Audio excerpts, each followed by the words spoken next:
they need to do tonight? It's about their defense. The Rockets have to have a defensive plan similar to what they had against OKC a couple nights ago when they played against SGA and shut him down. And he probably had the worst game of the season against those Rockets. They threw everything at him. He barely got above that 20-point marker. And, you know, that as a result, the Rockets were able to dominate that game because these games they have against the Warriors have been defensive struggles for both teams. They've barely gotten over the 100-point mark since the first time that they met. And Şengün and Jalen Green have struggled, not averaging more than 15 points each against those teams. If you take away the play-in tournament final game, they've really struggled. Draymond Green has had his way with Şengün defensively, so the Rockets have to return the favor, and they have to step up defensively and focus in on Stephen Curry and everybody else in that Warriors team, because offensively, I'm not sure if they can score enough points. All right, well, good news for the Rockets is they get Dillon Brooks back. He was out serving a one-game suspension. We appreciate you, DD. Thank you. Headliners on the slate. We head out west to catch the Rockets and Warriors in a top 5 Western Conference matchup. A win for the Warriors would give them their 6th straight and jump them to the 3 seed. And we'll see the Suns head cross country to face the Knicks. Despite losing their last 5 games, Phoenix is still in position to sneak into the play-in, sitting just 2 games behind the Kings. And the West leading Thunder hosting LeBron and the Lakers. It's a top 3 matchup that holds major playoff implications for L.A. Let's talk about it with Landscape senior writer David Dennis Jr. David, the Lakers 3rd in the West standings, just a game and a half separating them from 8th place. What do you want to see from L.A. today that'll show you they can hang with a team like OKC in a postseason series?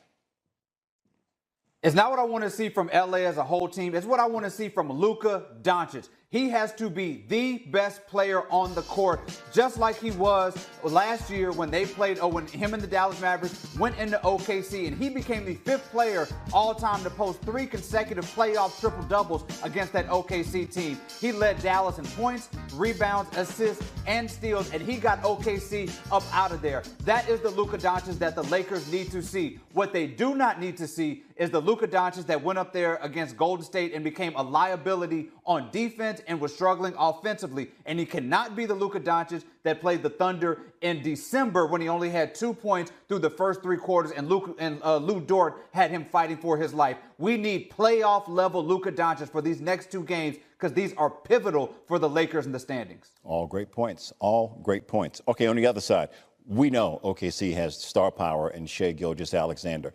They lost in the second round of the playoffs last year. Outside of SGA, who's the most important player that needs to step up for a deep Thunder playoff run? Chet Holmgren. Chet Holmgren has got to be that guy. When we see playoff time coming, what these defenses are going to do to SGA, they're going to double SGA, they're going to trap him, they're going to make him get the ball out of his hands. Chet Holmgren has the 3rd best offensive rating since the All-Star break. And then defensively,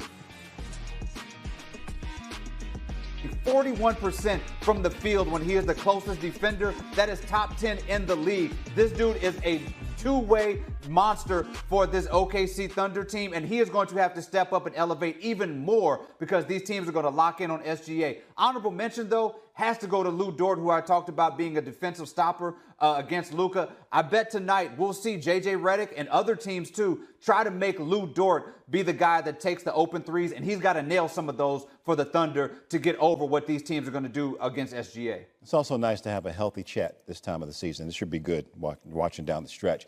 David Dennis Jr., my brother, thank you so much. And the ants go marching one by one because his name is Anthony Edwards. T-Wolves hit the road to take on the 76ers.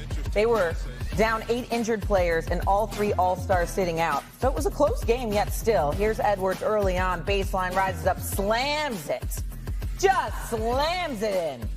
A poster by Edwards. T-Wolves down 2. All right, let's jump ahead, though. Let's go to the 4th quarter. Under 1:30 remaining. T-Wolves lead by only 1. I told you it was a game. Mike Conley to Edwards. Uses the screen, knocks down the triple. T-Wolves increase their lead to 4. About 5 seconds on the shot clock. T-Wolves up 2. He's trapped on the wing is Edwards.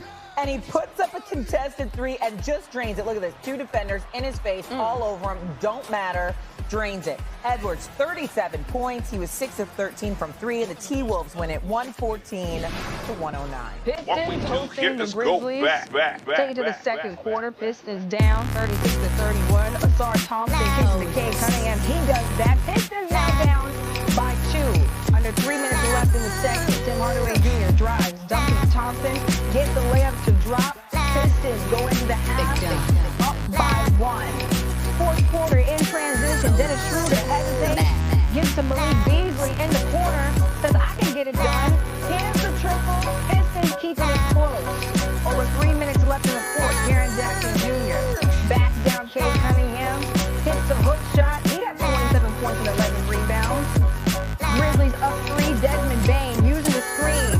Knocks down the jumper. Grizzlies lead 101 to 96. Bane again with the ISO. Sidesteps, and that'll be all she wrote. He had 38 points in this matchup as well. Grizzlies go on to win 109 to 103. All right, Anthony Davis and the Mavericks visiting Kawhi Leonard and the Clippers. Late first quarter, Mavs down 12. Davis pass near the free throw line, knocks down the mid-range jumper. Mavs now down 9. Davis inside, step back, knocks down another mid-range jumper. He had 27 and 9. Mavericks down 8, but Davis did look uncomfortable a lot of the game. Mid-third quarter, Clips up 10. James Harden to Leonard inside. He makes a layup, and then here we go.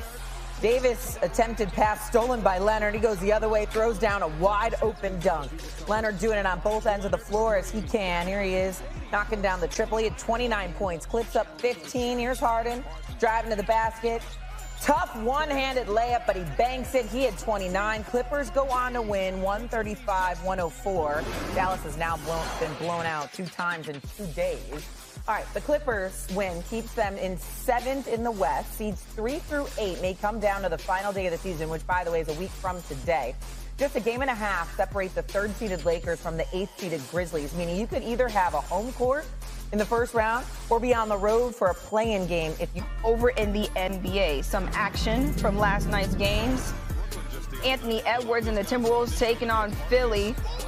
Oh my gosh, Anthony Edwards does this. Drives the baseline, huge dunk. Timberwolves down by 1. Under 12 seconds left in the game. Edwards trapped in the wing, but then he still makes a contested 3. What a shot, 37 points, 6 of 13 from beyond the arc, and the Timberwolves win 114 to 109. All right, what about James Harden, the Clippers hosting the Mavericks here? 5.5 minutes to go in the first quarter. Clips up 8. Harden handles, drives, layup. Clippers with an early 10-point lead. Excuse me. The alley-oop to Derrick Jones Jr.